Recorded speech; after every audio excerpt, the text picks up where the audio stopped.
আল্লাহর কাছে চাইলে আল্লাহ খুশি হয়। আল্লাহ কি হয়? আল্লাহর কাছে কোন কিছুর অভাব আছে? কথা বলেন, আছে? শুনেন শুনেন, একটা হাদিস শুনেন। রাসূল বলছেন এই তামাম কায়নাতের বুকে আল্লাহর যত মাখলুক আছে সমস্ত মাখলুক মিলিয়ে তাদের যা যা দরকার তা যদি আল্লাহর কাছে, এই সমস্ত মাখলুক, কোটি কোটি মাখলুক আল্লাহ যে তৈরি করেছেন, মানুষ, জিন, ইনসান, পশু পাখি, গাছপালা যা আছে সবাই আল্লাহর কাছে কোটি কোটি টাকার সম্পদ চায়। যদি চায় তাহলে আল্লাহর সম্পদ থেকে আপনি যদি আপনার আঙ্গুল একটা সাগরে প্রবেশ করান, সাগরের মধ্য থেকে আঙ্গুলটা উঠানোর পরে এই আঙ্গুলের মাথায়, কি আপনারা আমার কথা বুঝতেছেন? এই আঙ্গুলের মাথায় যে পরিমাণ পানি আসে আল্লাহর সম্পদ থেকে এই পরিমাণও কমবে না। সুবহানাল্লাহ, আসতে বলেন। আল্লাহ বলেন ইয়া আইয়ুহান নাস আনতুমুল ফুকারাউ ইলাল্লাহ। ও দুনিয়ার মানুষ, তোমরা সকলেই অসহায়, গরিব। কি আমরা সবাই গরিব না? প্রধানমন্ত্রী বলেন, এমপি বলেন, যাই বলেন, যত কোটি কোটি টাকার মালিক বিপদে পড়লে আল্লাহর কাছে হাত তুলে, আল্লাহ আমাদের রক্ষা করো, কথা বলে। তাহলে ভিক্ষা আমরা কার কাছে চাই? পীরের কাছে ভিক্ষা চাইতে হয় কেন? কবরের কাছে ভিক্ষা চাইতে হয় কেন? এটা শিরক। কথা ঠিক আছে? তাহলে আল্লাহ তাআলা যে কথাটা বলছেন, কি বলছেন? যে ওই মুশরিকদের দলেরা খুন করে নবীজির কাছে আসলেন, আয়াত নাজিল হইল। কি হলো আয়াত নাজিল? যারা এই পাপগুলি করবো, কি যারা আল্লাহর সাথে শরীক করবে, 1, 2 নম্বর যারা হত্যা করবে, 3 যারা জিনা করবে, আল্লাহ তাআলা তাদেরকে কোথায় প্রবেশ করাবেন? ইউদাআফ লাহুল আযাবু ইয়াওমাল কিয়ামা। বিচারের দিন এদের শাস্তি কি করা হবে? দ্বিগুণ করা হবে, কঠোর করা হবে। কথা বুঝতেছেন? يضاعف له العذاب يوم القيامة ويخلد فيه مهانا। এদেরকে জাহান্নামের লাঞ্ছনাদায়ক শাস্তির মধ্যে চিরস্থায়ী, চিরদিনের জন্য এদেরকে জাহান্নামে প্রবেশ করানো হবে। এরপরে আল্লাহ বলেন ইল্লা মান তাবা। আল্লাহু আকবার বলেন। যারা জিনা করছে, তারা কি করছে?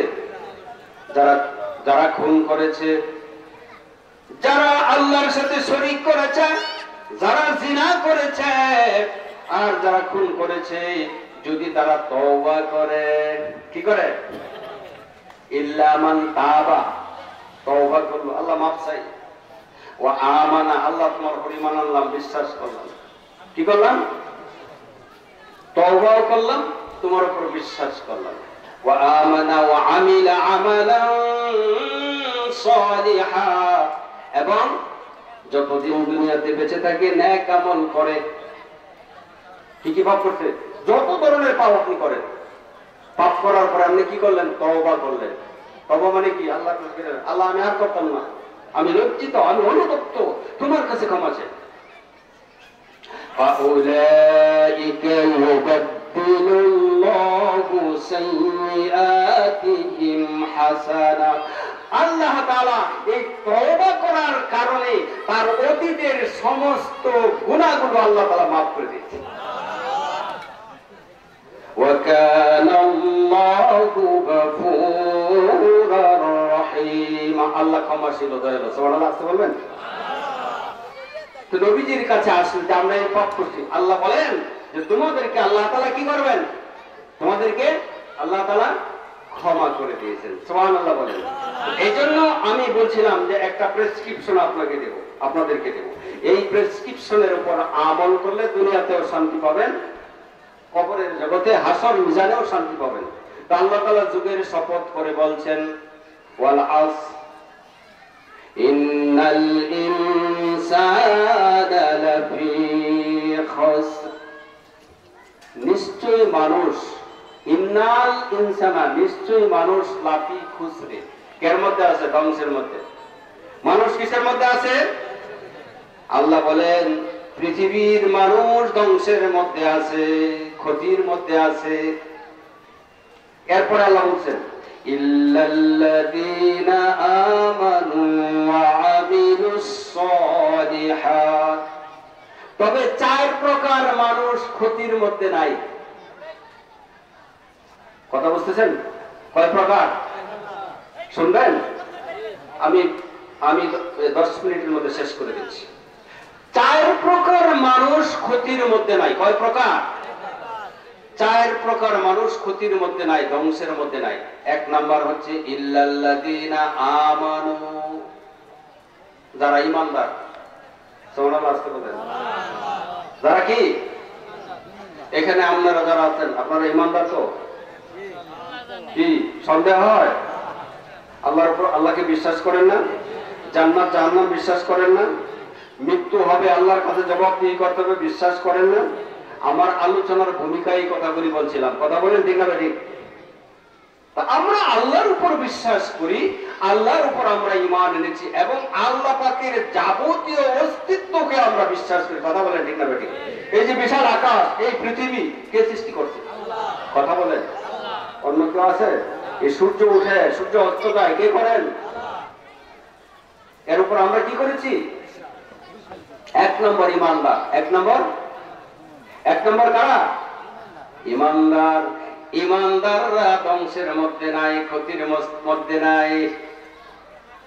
শুধু মৌখিক ভাবে বললে হবে না আমি ঈমান আনছি, মুখটা কইলাম নামাজের খবর নাই, মুখটা কইলাম রোজার খবর নাই, মুখটা কইলাম দান্দালি বাটফারি সিটারি করি, মুখটা কইলাম আরেক পাড়ার ক্ষেতের আইল কাটি, এরকম আছে না নাই? মুখটা বলি স্ত্রীর হক আদায় করি না, মুখটা বলি স্বামীর সাথে বেয়াদবি করি, এরকম নারী আছে না নাই? হ্যাঁ, আল্লাহর যাবতীয় হুকুম আহকাম মানতে হবে। ওয়ামা আতাকুমুর রাসূল ফাখুযুহু ওয়ামা নাহাকুম আনহু ফান্তাহু। কথা বুঝতেছেন? তোমাদের রাসূল তোমাদের জন্য যা নিয়ে এসেছেন সূরা হাসর তা মানতে হবে। নামাজের ক্ষেত্রে নামাজ পড়ি, কিন্তু বিচারের ক্ষেত্রে আমার মন গড়া মতবাদ ব্যবহার করি। কথা বলে ঠিক না ঠিক? চুরি করলে হাত কাটতে হবে, না হাত কাটা যাবে না। কথা বলেন, আমার মধ্যে ইসলাম আছে? কিছু অংশ মানলাম আর কিছু অংশ মানলাম না, এটা হবে না। আল্লাহর যাবতীয় হুকুম আহকাম পালন করতে হবে, এর নাম হচ্ছে ঈমানদার, ঈমান। কথা বুঝছেন? 1 নম্বর হচ্ছে ইল্লাল্লাযীনা আমানু, যারা ঈমানদার এরা ক্ষতিগ্রস্ত না। আর যারা ঈমানদার তাদের কোনো ভয় নাই। আল্লাহ তাখাফু ওয়া লা তাহজান, তাদের কোনো ভয় নাই, তাদের কোনো চিন্তা নাই। ওয়া আবশিরু বিল জান্নাহ, চিৎকার করে বলুন সুবহানাল্লাহ। ঈমানদারদের জন্য বাদাল মাউত, মৃত্যুর পরে আল্লাহর জান্নাতের সুসংবাদ। সুবহানাল্লাহ। তাহলে 1 নম্বর হচ্ছে ঈমানদার, মুখস্থ করেন। আজকের এই মাহফিলে যত আলোচনা হবে, যত কথা হবে, আপনি যেদিকেই যান এই 4টা পয়েন্টের উপরে আলোচনা হবে। আপনি যেদিকেই যান এই 4টা বিষয়ের উপরে আলোচনা হবে। কথা বুঝতেছেন আমার? তাহলে 1 নম্বর হচ্ছে যারা ঈমানদার। 2 নম্বর ঈমান আনার পর আমিলুস সালিহাত, ঈমান এনেছে, ঈমান আনার পর যারা আমলে সলে মানে ভালো কাজ করে।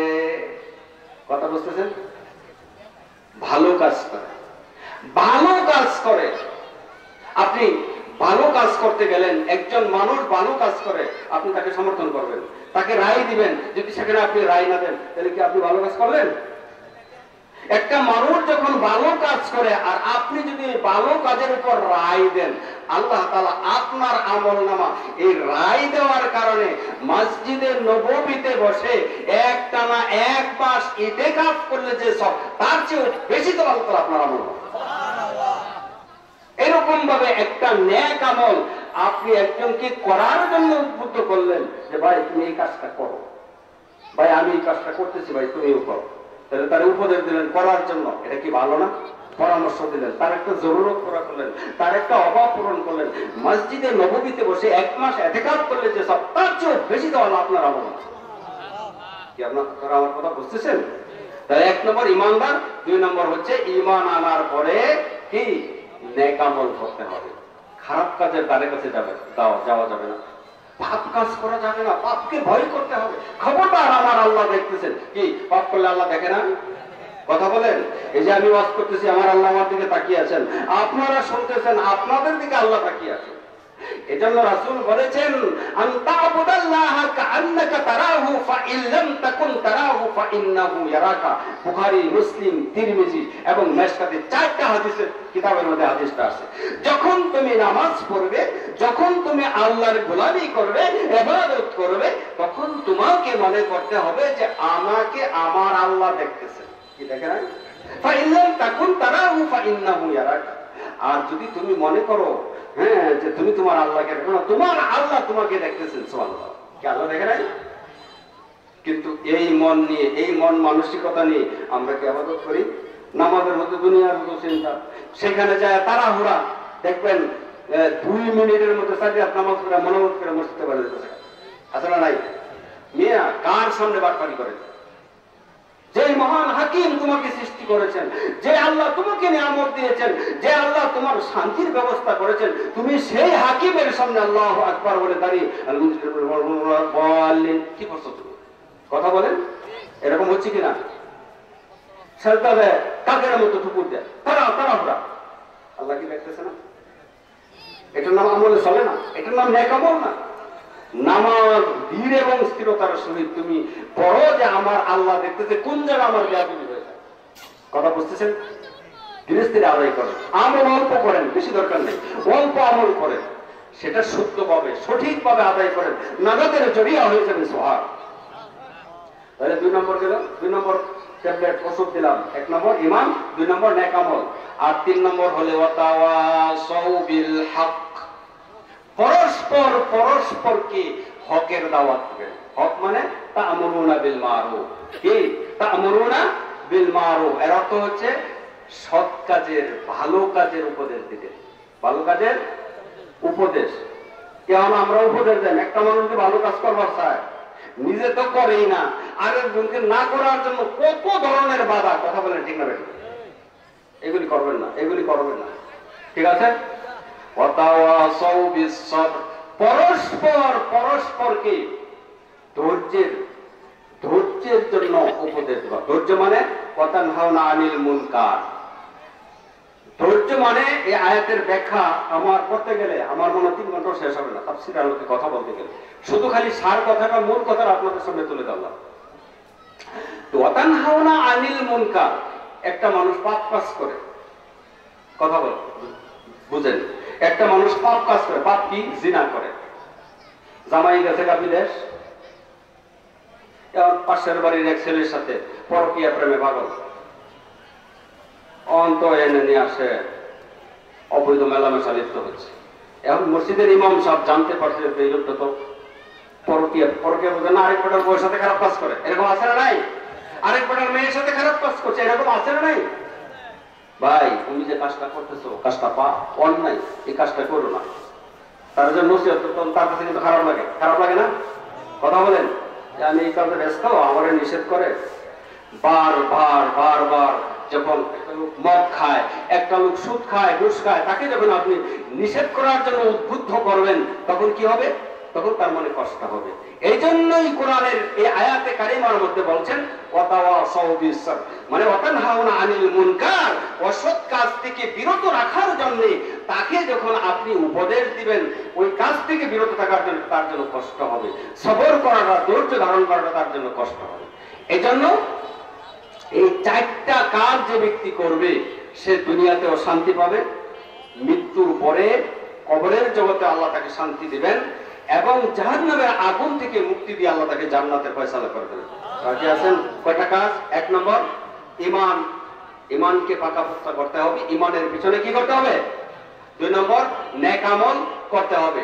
3 নম্বর হকের দাওয়াত দিতে হবে। পরস্পর পরস্পরকে সত্যের মানে হকের সঠিক পথের আহ্বান করতে হবে, দাওয়াত দিতে হবে। আর 4 নম্বর বিপদে আপদে, খারাপ কাজ থেকে বিরত থাকার জন্য যে ধৈর্যের প্রয়োজন, পরস্পরকে ধৈর্যের উপর আহ্বান করতে হবে, অ্যাডভার্টাইজ করতে হবে, নসিহত করতে হবে। এই 4টা আমল যদি আপনি করতে পারেন আপনার জীবন কামিয়াব। আমি যদি করতে পারি আমার জীবন কামিয়াব। যাই হোক, সভাপতির দায়িত্ব হিসেবে মোটামুটি অনেক কথা আপনাদের সামনে বলে ফেললাম, আপনাদের অনেক সময় নষ্ট করলাম। আপনাদের কাছে ক্ষমা প্রার্থী, আপনারা আমার জন্য দোয়া করবেন।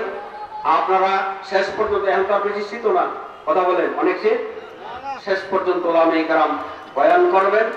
আপনারা ধৈর্য সহকারে আমলের নিয়তে শুনবেন, আমলের নিয়তে।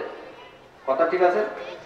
শ্রোতাদের উদ্দেশ্য হচ্ছে আমলের নিয়তে বয়ান শোনা, আর বক্তাদের উদ্দেশ্য হচ্ছে পবিত্র কোরআন এবং হাদিসের আলোকে, সহিহ হাদিসের আলোকে কোরআনের কথা, কোরআনের আয়াতের সঠিক ব্যাখ্যার দ্বারা, সঠিক হাদিস দ্বারা বয়ান উপস্থাপন করতে হবে। বিভিন্ন ধরনের কিস্সা কাহিনী, রং ইত্যাদির মাধ্যমে এই মাহফিলে আলোচনা করা যাবে না। রাসূল বলেছেন, মান কাযাবা আলাইয়া মুতাআম্মিদান ফালিয়াতাবাওয়াউ মাকআদাহু মিনান নার। যে ব্যক্তি আমার উপর মিথ্যা হাদিস বর্ণনা করে সে যেন তার স্থানটা নিজেই জাহান্নামের আগুনে নির্ধারণ করে নেয়। অতএব আজকের এই মাহফিলের সভাপতির দায়িত্ব হিসেবে আমাদের এখানে যারা আমন্ত্রিত মেহমান, ওনারা কোরআন এবং হাদিসের আলোকে আপনাদের সামনে সহিহ হাদিস বলবেন এবং কোরআন থেকে সঠিক ব্যাখ্যা দিবেন, সঠিক তাফসীরের আলোকে কথা বলবেন। আমরা সকলে আমলের নিয়তে শুনবো। রাজি আছি না? আল্লাহ পাক আমাদের সবাইকে আমি যে কথাগুলো বললাম আমল করার তৌফিক দান করুন। সবাই বলুন আল্লাহুম্মা আমিন।